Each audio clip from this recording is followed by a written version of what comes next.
So in today's video, I'm going to be talking about all things nutrition. Now, I'm going to be showing you how I, and also we as a family, like to get ahead of the curve coming into each week when it comes to our eating habits, what we're going to be having at each meal. Me personally, how I can make my nutrition support my goals. And just in general, remove the overwhelm and the stress out of food. Now, I don't know how many of you guys watching this have done something very similar in the past. I know I used to do it all the time. When I didn't go into each week with a plan of attack, knowing what I were going to be doing, where we were going to be, what we were going to eat, and etc., I found that I was almost seeking that path of the least resistance all the time. Basically meaning eating more highly processed, more convenient foods. Now, side note, this isn't me saying we demonise that, absolutely not. Those who follow me for a while know I'm a huge advocate of, being inclusive and enjoying yourself, of course, but in the main, we want to be, as we all know, leaning more in toward nutrient-dense whole foods, a lot of diversity across our week with the ingredients that we select. And I know that being reactive and not having a plan of attack doesn't support that. It makes the idea of carrying that out much, much harder. What we also have found, this is me working with clients as well, is when you've had a stressful day, something's not gone to plan, your boss has been a dick, the kids have been playing up, whatever, is we use more highly processed, more palatable foods, alcohol in some instances, as a means to numb and distract an emotion and give us that sense of control back, but in a different form. And when we go down that road, and if we consistently keep going down that road as well, it's only going to distance ourselves from actually where we want to be.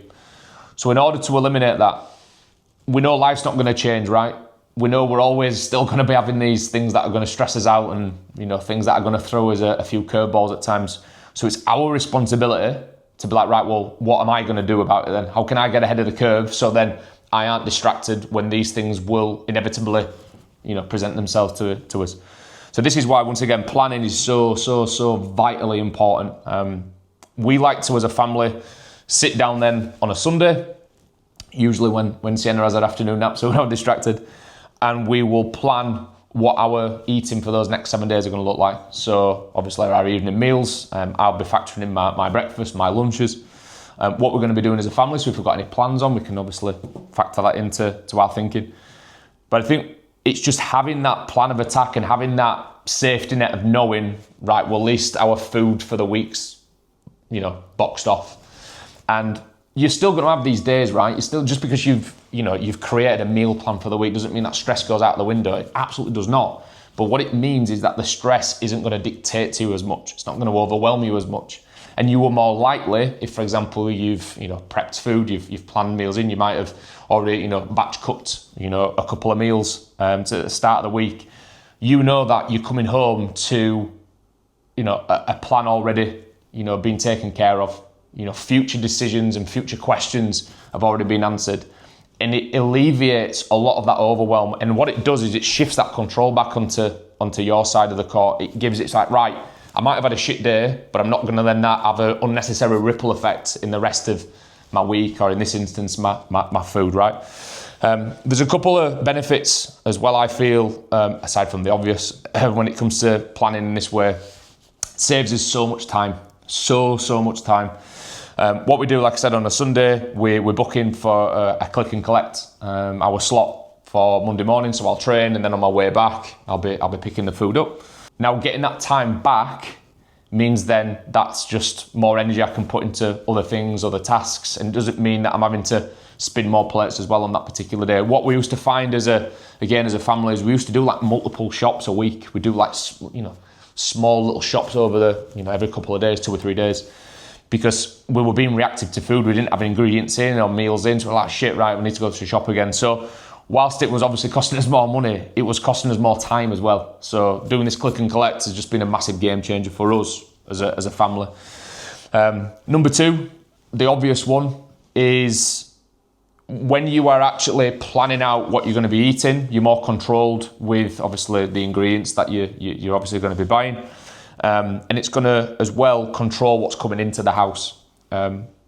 Again, when I was stressed out and you're having to then, on the fly, go to the shops and pick up ingredients and whatnot, as you're walking around and you're throwing in, you know, some alcohol, you're throwing in, you know, chocolate, crisp, whatever. And that's because, again, because you're in that moment, there's a higher likelihood that's going to happen. So again, if you're bringing more food into the house that is not necessarily as, you know, nutrient dense or whole foods into the house, again, this is what lends itself into your food feeling like you're out of control with it. Now, this isn't to say that we haven't got chocolate and we haven't got crisps and we haven't got booze in the house. We absolutely have.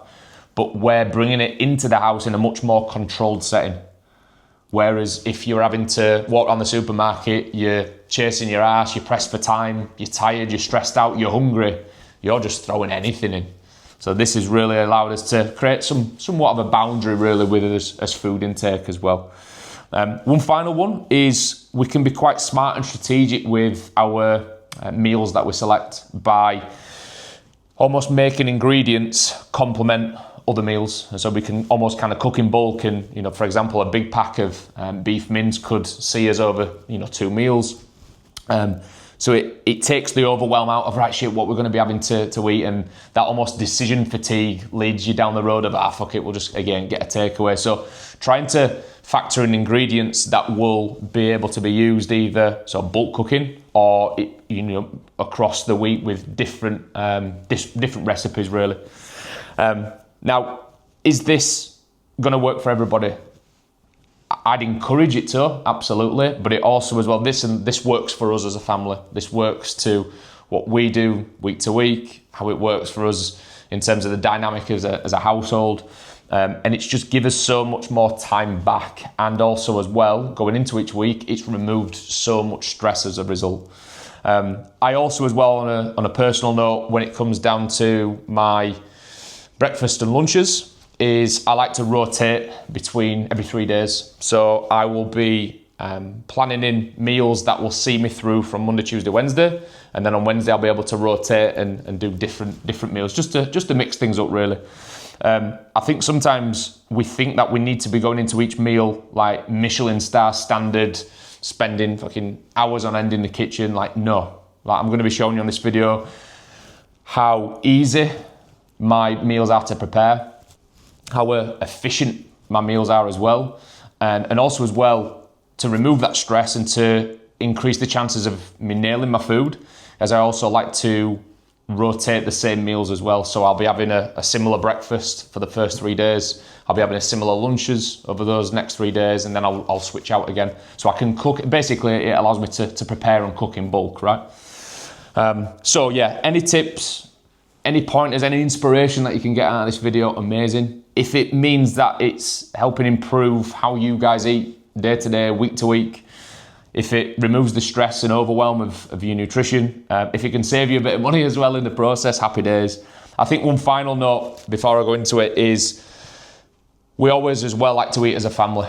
We love to set that example for Sienna. I mean, it's great for us all to get together as well and catch up and have some really quality family time, but we want to be setting that example to Sienna and his daughter around the corner. We want to be eating as a family. I want to, you know, for us as a standard to be having more whole foods, nutrient dense foods, a lot of diversity in his meals. And this little time now, you know, 20, 30 minutes being prepared, coming into my week, our week, is really going to support that. So if it means that Sienna's going to benefit and his daughter's going to benefit, I'll be doing that, you know, in a heartbeat. So yeah, enjoy the video, and I'm off shopping. Speak to you soon. So I wanted to share this with you all because it's been, listen, a massive benefit for, I know, us as a family and me personally. And if you're not doing something similar to this already, I bet that you are at times easily distracted and will easily forget maybe what those plans might have been. I know that's the reason why we brought it in, because we were doing just that.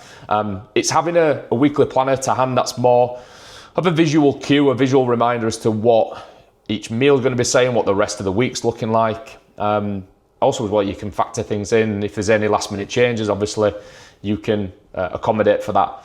If you need to get, let's say for example, ingredients out of the freezer, they need to defrost, time to defrost for maybe a meal, you know, tomorrow or the next day after that, at least you're on top of it more. Your eyes are looking more towards supporting the plans that you initially set.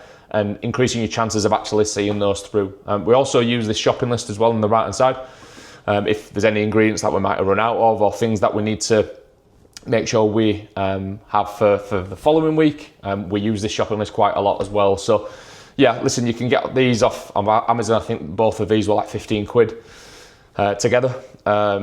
But it's just been a game changer. And listen, it sounds such an obvious thing, like, why is it so beneficial having your meals out for the week on your fridge? Like, sure, that's an obvious.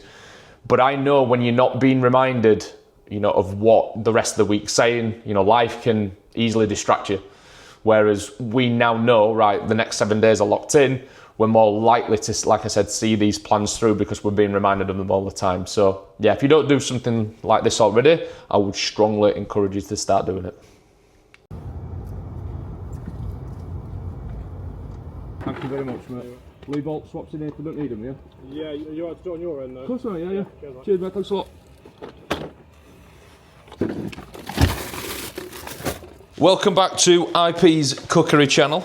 I'm going to be walking you through then how I like to prep my meals. I'm going to be walking you through my lunches, what I'm doing right now. Don't really prep my breakfast in these kind of colder winter months because I have porridge oats.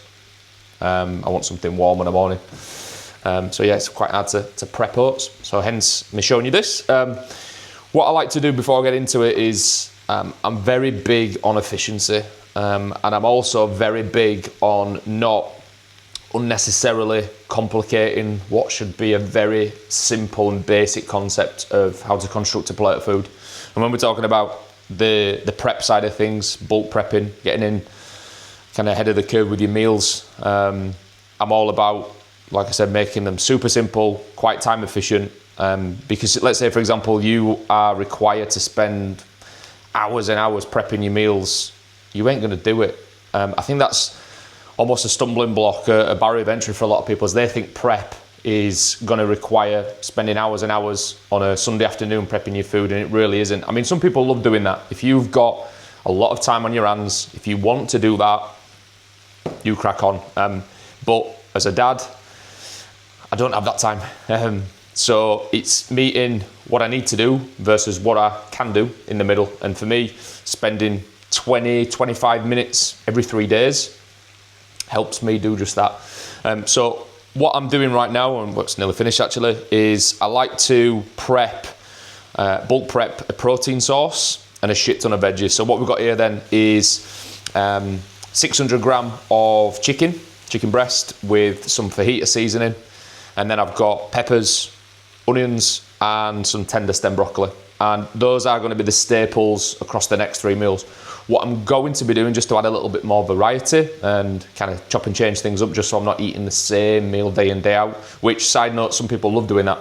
If that's what you enjoy, if that's your vibe, you crack on. I know some people like that almost structure and routine and predictability with meals. I kind of, to an extent, but I also want to add an element of variety. That's not going to be requiring me to cook from scratch every meal.